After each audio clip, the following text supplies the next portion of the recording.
Welcome back. I don't know why my voice just didn't exist for a second, nor why Belky was sad, and then I realized that he can't hear the music that just played. Maybe neither can you. Maybe we add it in post, but I heard it. That's all that matters. This is episode 30-something. We got to start keeping track, but my editing is just slow. So we're in the 30s. We're talking about part 2. William Deresiewicz, something like that. His book, Excellent Sheep. We should really look that up. I really don't like getting names wrong, especially the pronunciations. I've got a few family members that butcher every name, and it reflects poorly. Deresiewicz. I wrote it. Is phonetically how it sounds? Is that what I don't know. Oh yeah, phonetically as it looks, like phonetically. Yeah, I spelled it wrong on purpose. Deresawitz. Deresiewicz, I think. Okay. Something like that. Maybe I'm wrong. Maybe we should have done our research, but we read the book. That's all that matters. Yesterday, I went on a big tangent about the history of college, how we got to this crazy sheep scenario. That also, this is so nonsensical. In between these recordings, I watched you go back and try and figure out, because you also went on another tangent later and you lost that train of thought completely. That's when we cut episode 1. You went back and listened. This is so nonsensical. You couldn't even figure it out after the fact. That's how non-linear your speech is. But thank you. The history was second to none. Second to none. I don't lose. It could have been totally wrong. I don't know. Someone's going to fact check me. But it sounded cool, I think. So while you said non-linear, because there's so many quotes. I said this yesterday. This book is so quotable. And one of them is, no interesting, successful people take a linear. K-N-O-W? Oh. What? You got to speak more linearly. You said no successful people. Think for yourself. You're such a fucking sheep. If that's just a sentence, it's you should know K-N-O-W, successful people. No interesting, successful people take a linear path. Does that make sense? You just got to do it faster. No. One more time. I didn't know the adjectives. I was thinking about the adjectives in order. Hit it one more time, but just faster. No interesting, successful people take a linear path. That's it. Bam. Speech you understand? therapy. See, that's what happens when you just go through school and Belky is only taught one way. If you deviate, he just can't understand. True. But we did talk about this with Camila, is try and think of a really interesting or really successful person or an awesome founder or like, your Steve Jobs type, whoever. I don't know. You think of whomever. Don't care. None of those people took a linear approach to get there. It doesn't exist. Jordan Belfort might have been linear. No, he didn't even. He went and sold pink slips. He's an interesting person. Here's the problem. I think they talk about it later in the book, but people conflate this interesting with doing a lot of resume building shit. Like, oh, I'm interesting. I volunteered in Guatemala. Oh, the fuck, did you want to do that? Like, interesting to you? That's the question, because that's where you get into. It's like, I think he used a different adjective, but I think he called it the culture of credentialism. That's accurate. You like that? Good, Belky. Just let me rant for a while and you just pepper in some quotes. But that's the thing. And he was talking there. It's like, well, did you want to do that, or were you just like, oh, this is going to build my credentials, my resume? Because you could easily go to New Orleans and volunteer in some underserved communities or anywhere in your local city, Cleveland, wherever it is. There are plenty of places in America where people are struggling, and it's just, oh, it looks cooler if it's international. You know what that is too, which was in there, chapter 3. I've got students viewing experience. Were you done? Sorry. You're done. I was done.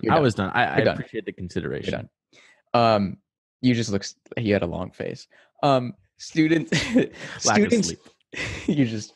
students viewing experiences as commodities, which we also talked about with Camila when I brought up the point that, like, we need to go back to the MasterCard commercial, right? Your trip to the Bahamas to do, wow, we're just talking behind Camila's back. which is cool because it's good things. Going to the Sharkins, like it's priceless. You can't buy or sell that experience. You can't trade that experience for anything. And so the fact that we've commoditized experiences where it's like, well, if your parents can afford to send you to, like you say, Guatemala to do, I don't know, Habitat for Humanity is a good thing. Whatever, fill in whatever blank. You can just buy those experiences now. And what? Do you hear that? You got a fire hole? It's a siren. There an air raid going on? Well, like maybe an hour or two ago, we got hit with a big storm. There's a tornado not too far away. Now it sounds like, it sounds like the cat. We've got to get Tomas on here. Tomas. Oh, that is, if you want to mute me, it's a fire truck. Why don't you mute me? That's super. Or mute yourself. So that's the thing. People are just incompetent these days. Goes to a good school, thinks he's smart. Now he's trying to boss me around. You're trying to be the leader, all right? For no reason, Belky. Get it together. I wanted to say, well, come on, stay muted. Let me talk. No, I'm back. I like you when you're muted. Just keep smiling every now and again. I hope you're watching on the video because Belky, he doesn't bring much other than his looks. So I remember in high school, maybe you were talking and I just cut you off completely, but I remember thinking, because there were those kids, they went to the Dominican, but same thing with their church group. I'm like, oh, I wish I was in a church because that'd look really good to all the colleges I'm applying to. Oh. And I was like debating, how can I get on that? Because I just got like ping pong club on my resume right now. It doesn't mean much. So yeah, it's just, again, just trying to stuff it in. I think, was it this book where he talked about how it's like, if at Yale, in the application process, if you didn't have 5 extracurriculars, you have less than or fewer than 5, it's not even considered. Yeah. It's a joke. And it's just training. Well, the problem now too is the admissions reps are often like 22 recent graduates from that school, at least in my experience dealing with admissions reps, that have been bred in this culture. They're not coming at it with a impartial point of view. They have that same credential culture baked into them and their time at the school. Now they're 22, 23, and they're an admissions rep. And they're looking for the 6 extracurriculars and student council, but also, football captain and like,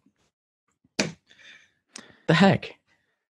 It's a shitstorm. And I remember in high school, just all my decisions were, will this look good to college or not? Or that 22-year-old admissions officer that for some reason I have to impress.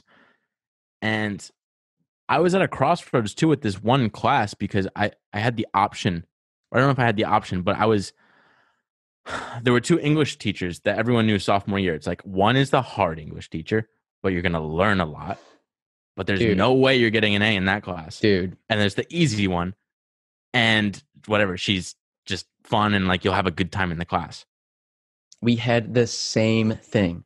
It was like, you can take AP Euro with the notoriously hardest teacher. She's going to give you a really hard time. Or you could go do honors history with like the good. And like, we made those calls all the time. Everyone knew what to do to get the right grade and have the right credential. It was crazy. I would like drop out of one class, calculus class, because the professor, teacher was notorious for that. And I'd go talk to my counselor and she would let me into a different one with a different. And I think I did it more in the sense that like, I liked being like working with teachers that were like more like me and like not so regimented, but yeah, you're Mr. Crazy that was that. No, not when it comes to math. No, I like the open, creative people, but out in space with your math, astrophysics.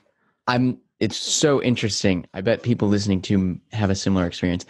It's interesting that was the same dynamic at your high school. Like you knew what classes to take with which teacher. Everyone, years all the parents knew too. All the parents knew.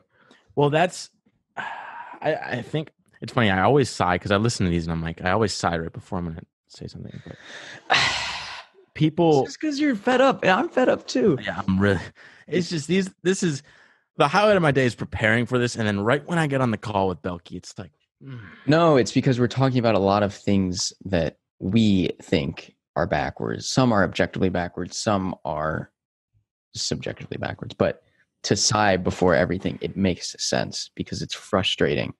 It's frustrating. What? Here, I'll just screw that whole tangent. There's a sigh. What?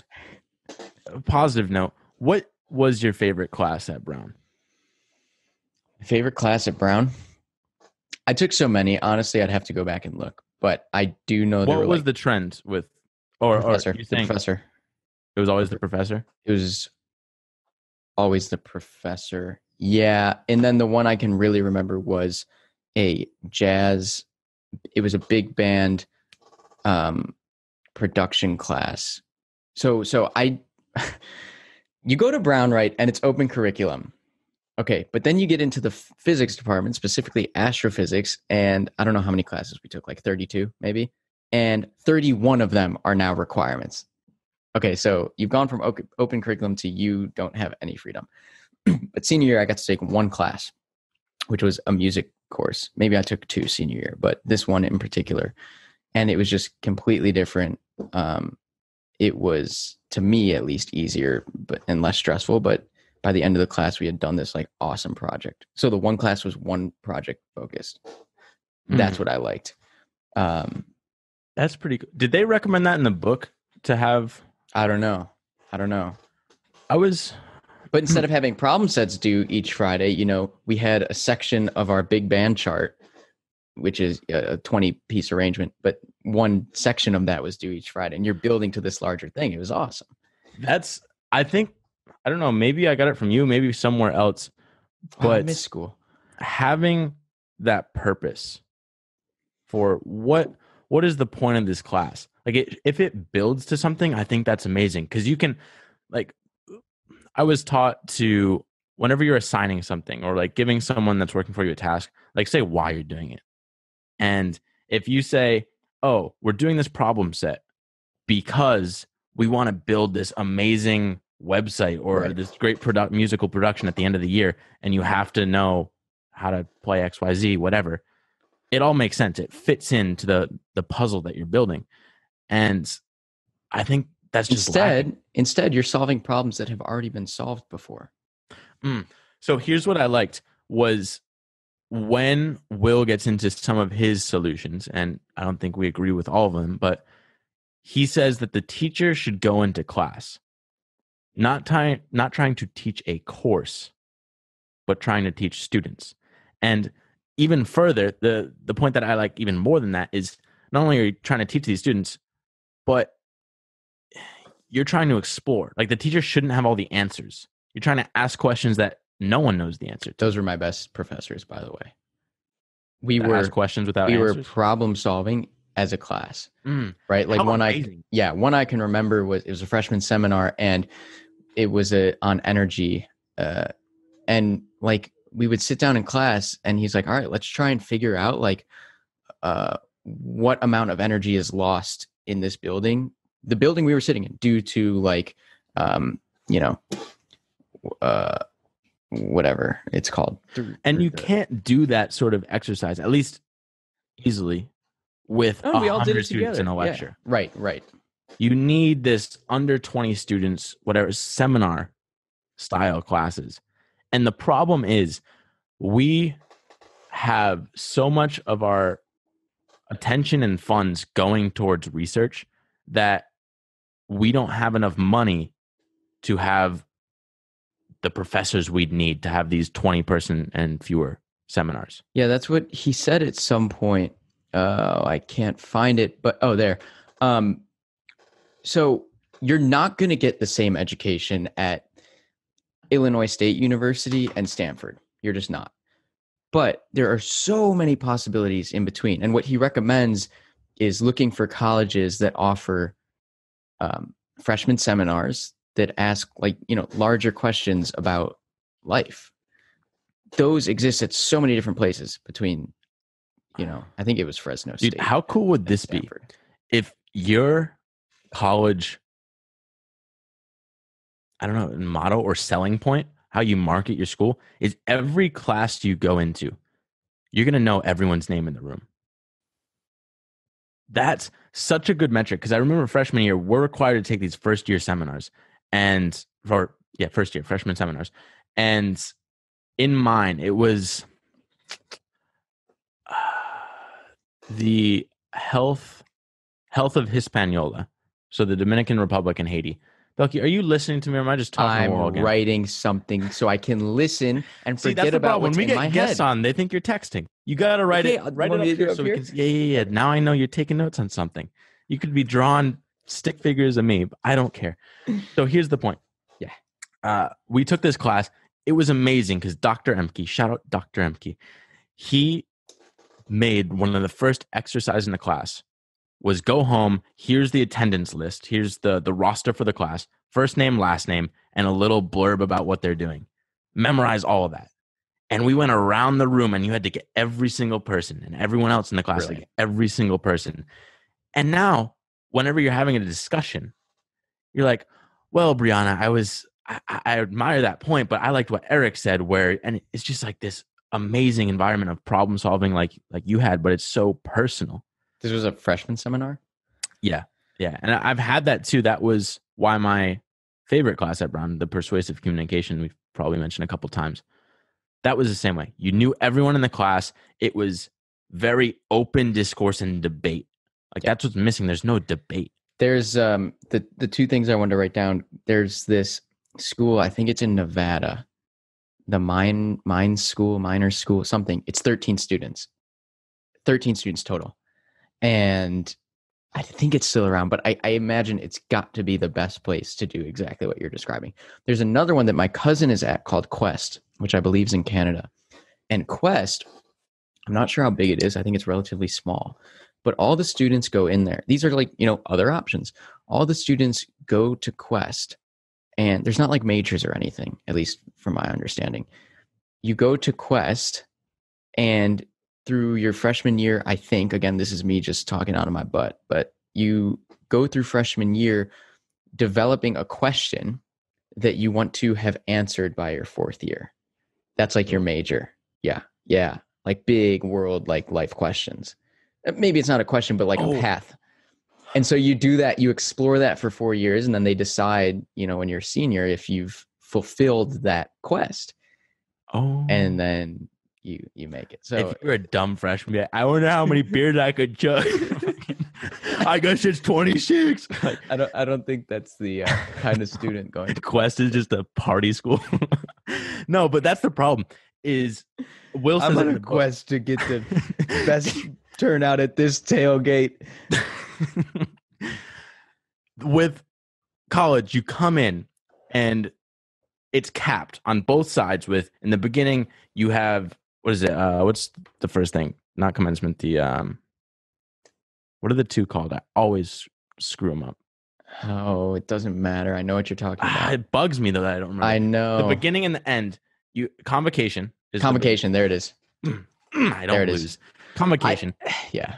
And I thought for so long that commencement meant the end of things, the wrapping up. This doesn't help. It's to start, and I mean, they fucked that one up. I don't know. Oh, starting your life. You're starting your life, exactly. But I'm associating it with the graduation, which is ending your time. Right. But it's starting something new. Does convocate mean celebrate or something? What is that? Convocate. I don't know. We don't know. So it's capped with convocation and commencement. And in both of those, you have these speakers come in, they're talking about big picture, big dreams, big questions. But for the other 4 years that you're actually in school, it's all the little questions. It's, what is 4 times 6 divided by 2 squared? Like, it's all these dumb little questions. What is it? 4 times 6 divided by 2, 8. Oh, 12. So you said squared. I don't know. Who knows? Why did I answer that? I think it's 6. 4. I don't know what you said. Moving order operations. They're just kind of say terms. So that's the thing, though. We're focused on these stupid details. Like right now, why are we talking about that? I don't know. But so little time, literally no time during college is spent on, well, what is the purpose of my life? Like, what is the meaning of my life? What am I supposed to be doing? And exploring that. There's so little emphasis on it until you're like, oh, well, remember to dream big. See ya. It's like literally you show up at commencement The speech is about dreaming big, and then you're out of there. What would you change? Let's get into that. What can be fixed here? What can be salvaged? Here's what I think can be salvaged with actually Adam Grant, who is the Wharton professor that I mentioned a while back. He had an article about the solution to tenure, and tenure being a problem of you just get these professors locked in and they're like don't really care about stuff and whatever. And the best teaching tends to come from adjuncts because they're just there to teach. And so I think we have to dissociate the researchers from the teachers, right? You have your explorers. Why are the researchers teaching us? Can I make a point? I like this point. They're not good teachers. I know it's a great point. I want you to continue, but I'm just thinking like they're not good teachers. They're good at research. I know that was the history lesson. I know. The beginning of this article too that I'm mentioning with Adam Grant. I don't remember the title. We'll link it in the show notes on the website. I will, or Kay will. Thanks, Kay. What happened is what happened? He says in the beginning of the article, he's like, would you want Albert Einstein as your math professor or physics professor? The answer is objectively no. He was a totally shit communicator. Stephen Hawking, no. It's a no for terrible. Their ideas are great, but you don't need to know the frontier cutting edge research when you're just 18, 19, 20 years old. That doesn't matter. You need the general concepts, the frameworks to understand. And so that's why I want to dissociate the explorers, so people on the frontier, from the explainers.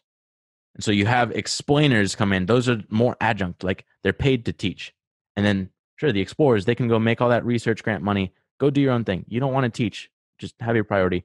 If you want to do both, maybe there's some, let them do both, whatever. I think that's what's so sexist.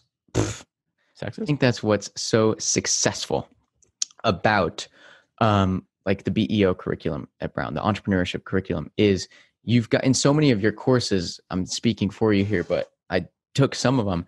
You've got new speakers coming in every week that are basically adjunct to just come and speak. And then everyone around is talking about those people that came. Like, that's the stuff that matters.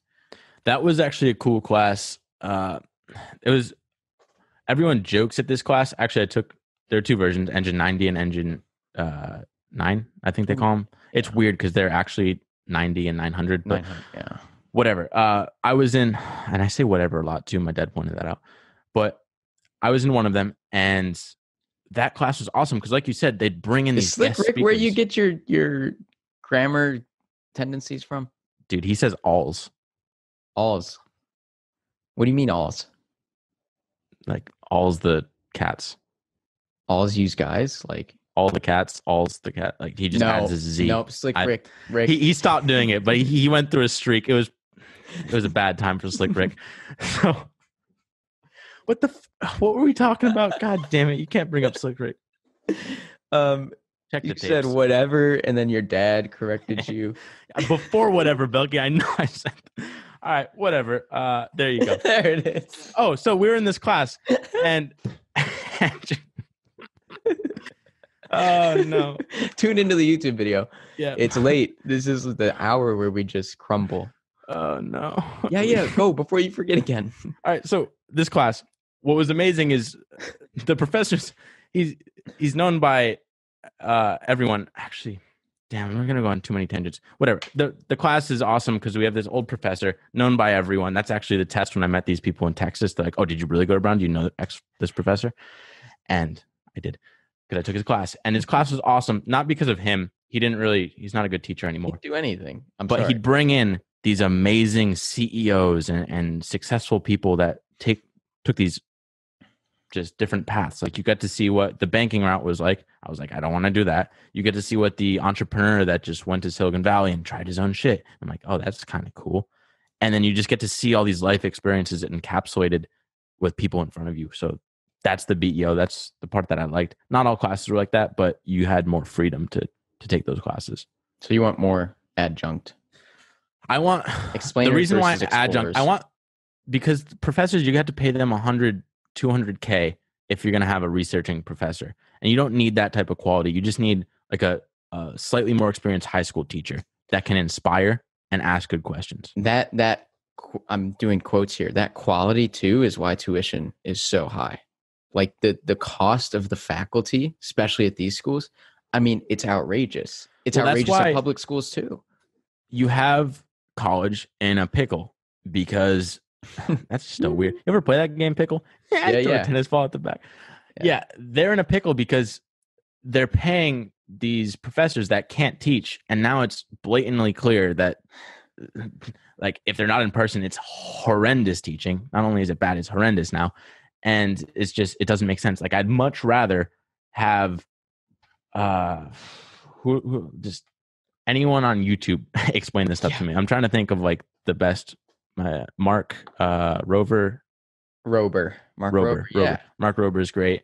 Just so many YouTubers. Like, if they were my professor, you really brought up a lot of examples there. I think, like you say, the last just smidge of a thread between like universities thinking that professors are good or care was the fact that they could be in person doing the time. Now it is so obvious that there are so many people, high school, elementary school as well. They're awesome. They're really great people going above and beyond because they love teaching. And there are so many others that are just cashing out right now. So small. Oh boy. So small classes, like it's got to be all seminar, as many seminars as possible. Here's my question. With Will, he advocates liberal arts. Like the STEM classes, it sounds like he'd just stay away from them almost altogether. What's your thought on that? Because you were kind of in both worlds. Yeah, I'm curious what his background was then. Because he's an English professor, so he is biased. Exactly. That's why I wonder. Okay, so yeah, what kind of bias? I think his parents might have been STEM or something like that. That's like me saying, I wouldn't say this, but it is like me saying, like, well, let's just do without the humanities. But it's also like us saying do without 9 to 5 stuff, or at least question it. Oh, true.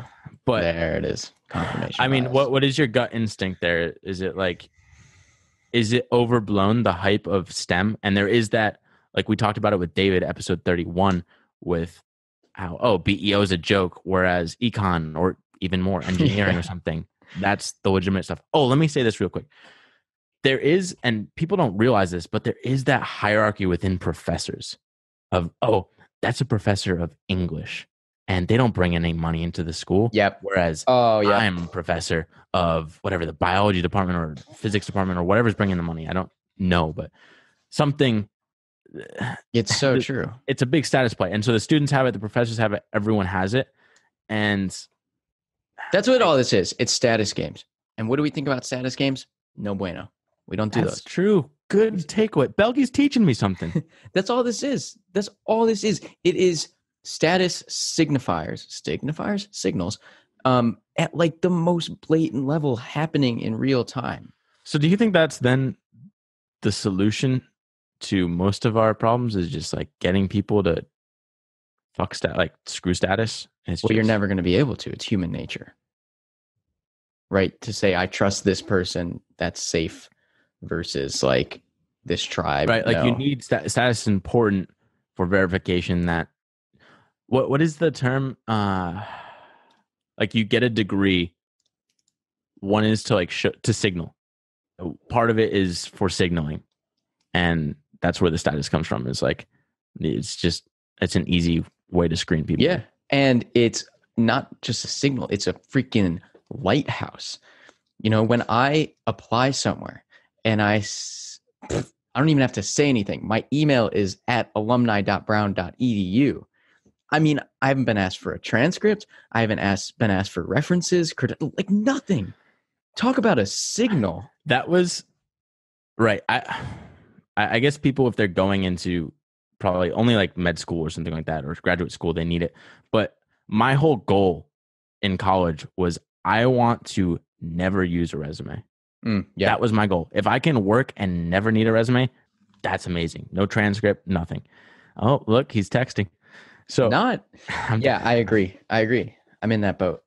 I want to also say, because I'm not a perfect human being, I use that signal, i.e. my email address, when I need leverage. So and I'm not the only Brown student doing Did you send that to Height? Like when I emailed him, it probably came from my Brown email, 100%. That's not my main email. When I'm doing a business deal or something that I deem important, Brown email.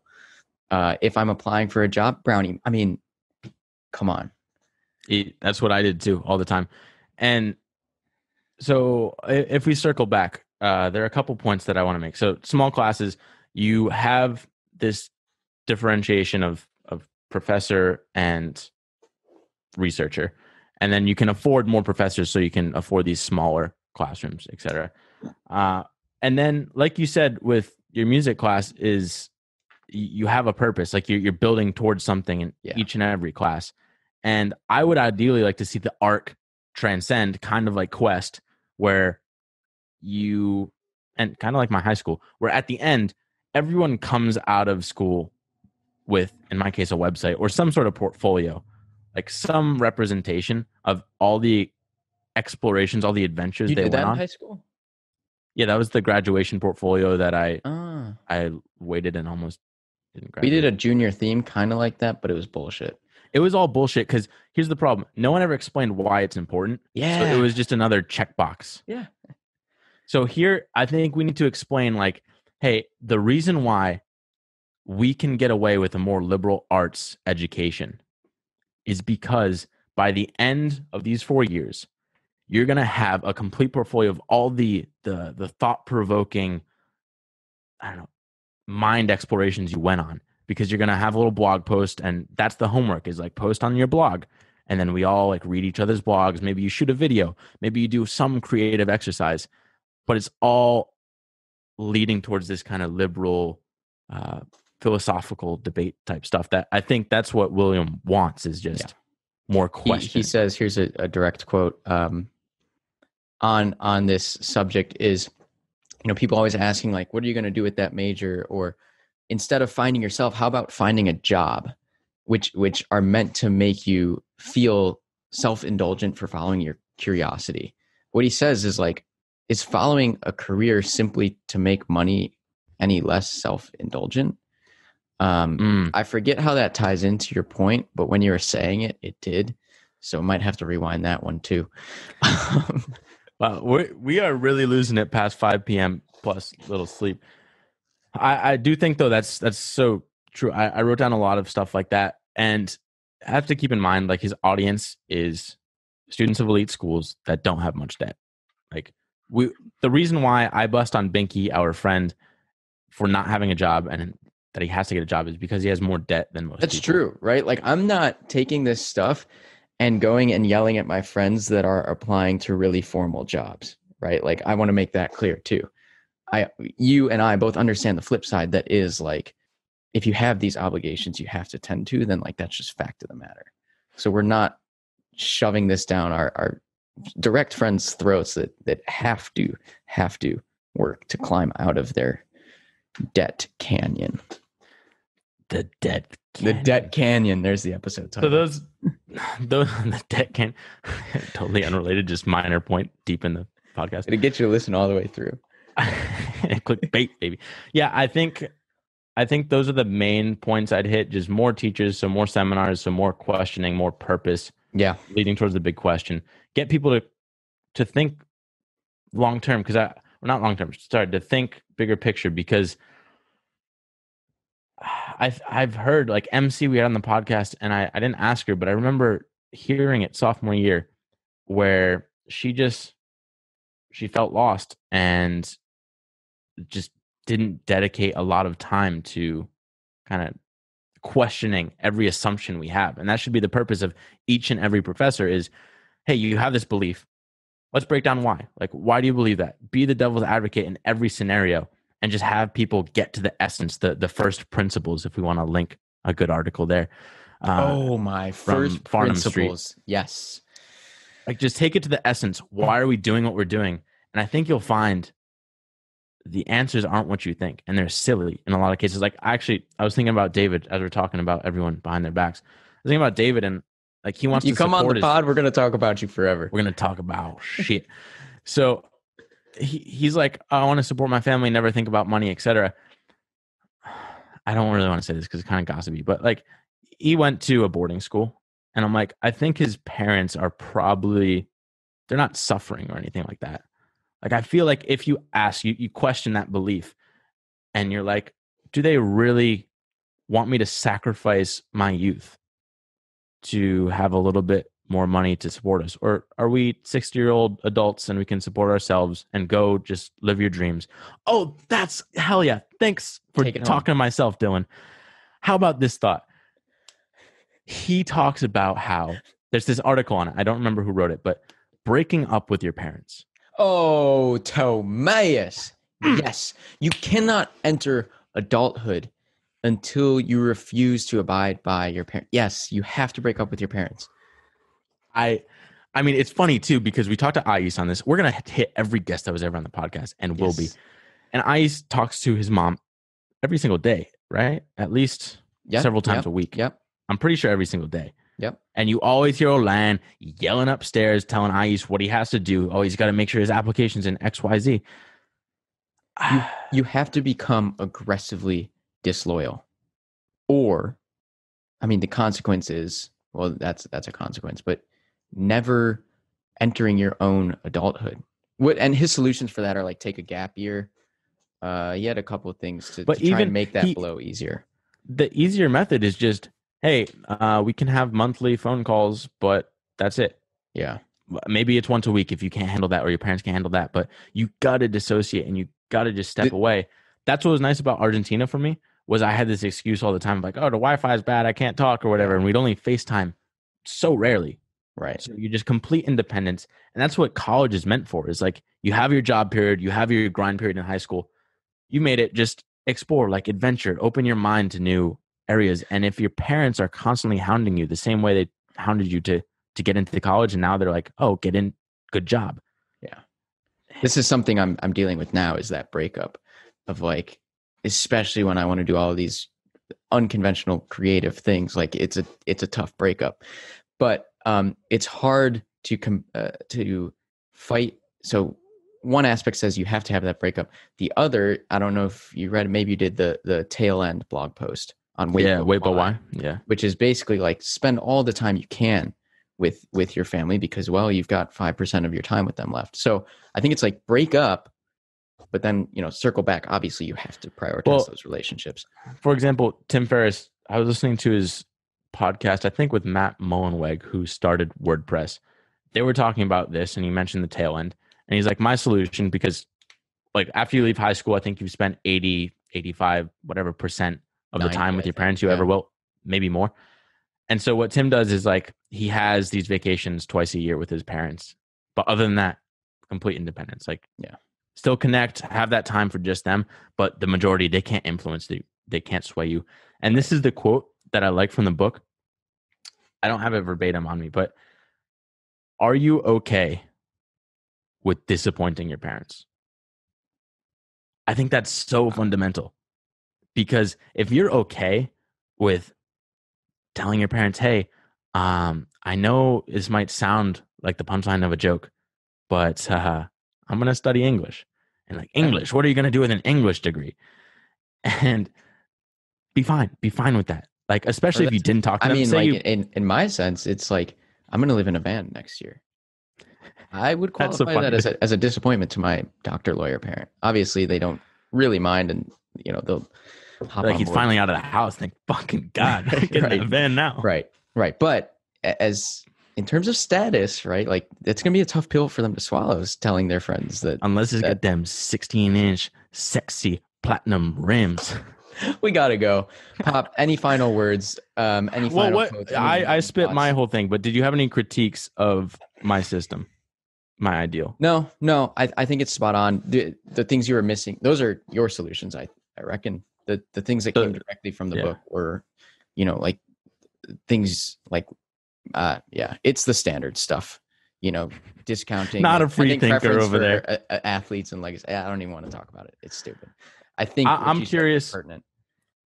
I need someone, or we need someone on that can really give us some rebuttals to this stuff. I think there's a lot, like, where I have the least support is completely saying like STEM isn't the way to go. Like, don't worry about STEM vocational stuff.